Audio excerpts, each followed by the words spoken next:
good day, candidates. Welcome to our test assessment center. I am Maria Jessica Polinar, your accredited competency assessor for web development and C3. And here is my test assessor's ID. So before we start, we need to check your attendance first. And when I call your name, you may proceed here and you sign this, and may I have your admission slip. So when I call your name, you may proceed here. So Miss Alama, can you proceed here? And I can get your admission slip. So Miss Pian, can you proceed here? And can we...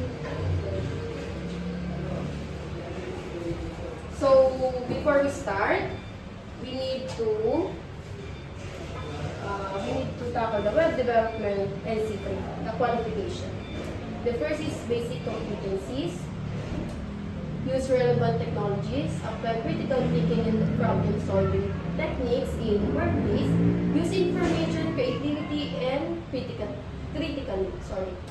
and common competency, apply quality standard, perform computer operations.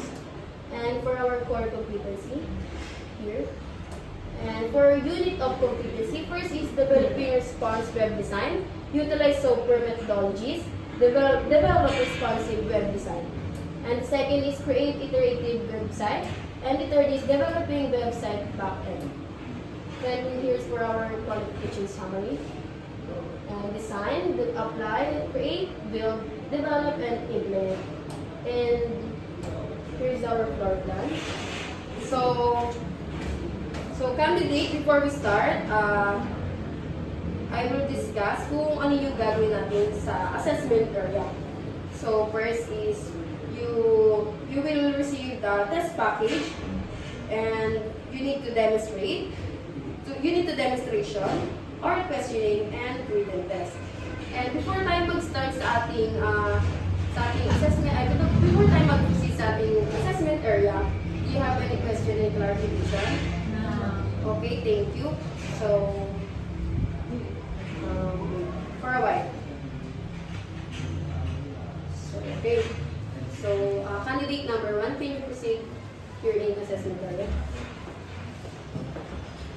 So, here is the instructions, and you read that, and after mo pabasa yan,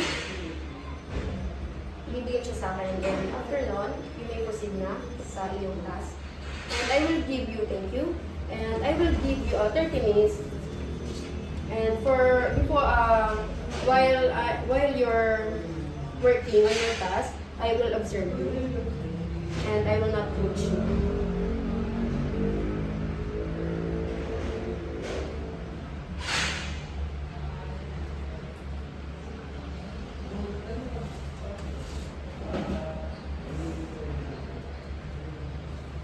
Are you done? Yes, ma'am. Okay, so let's proceed to our questioning.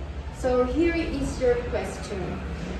So, how did you decide on the step you followed in performing your task? I will base on your instruction. Okay, thank you. So before we proceed, you need to answer this written test.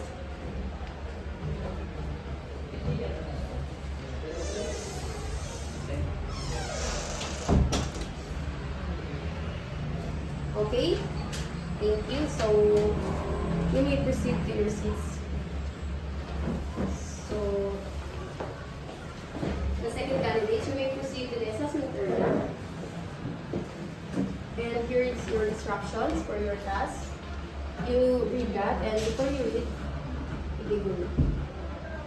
Okay, thank you. You may proceed to your task. I will give you 30 minutes, and while you're performing your task, I will observe you.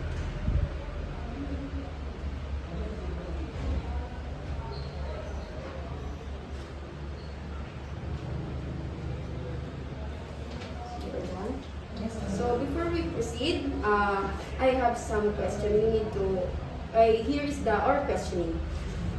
So your question is, how did you decide on the step you followed in the performing test? Okay, thank you. So now I will give you a written test.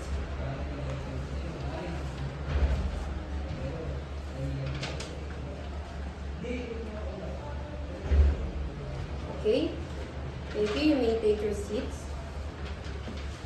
So I will now review your outputs and observation for a while.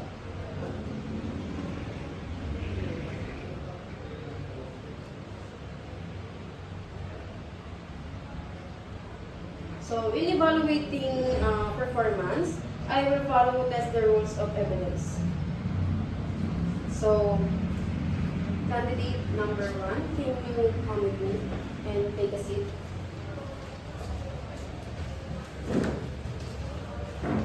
So thank you for waiting.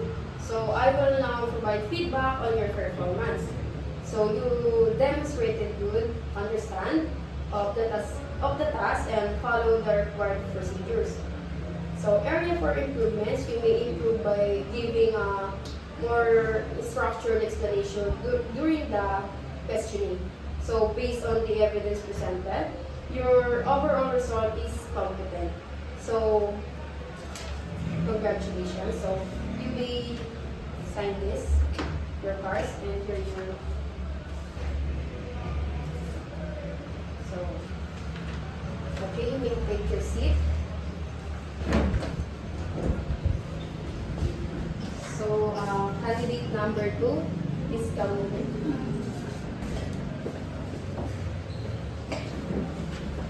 So, thank you for waiting. So, I will now provide feedback on your performance. So, you demonstrated good understanding of the task and follow the required procedures. So, for the area of improvement, you may improve by giving more structured explanation during the questioning. So based on the evidence presented, your overall result is not yet competent. So you may tawag ka naman sa susunod and pwede ka pa naman mag-assessment. So here's your cards and you will design this, your cards.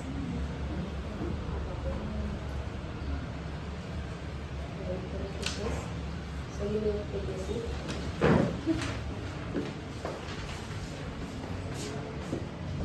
So, okay candidates. So, thank you for your participation today and have a good day. Thank you.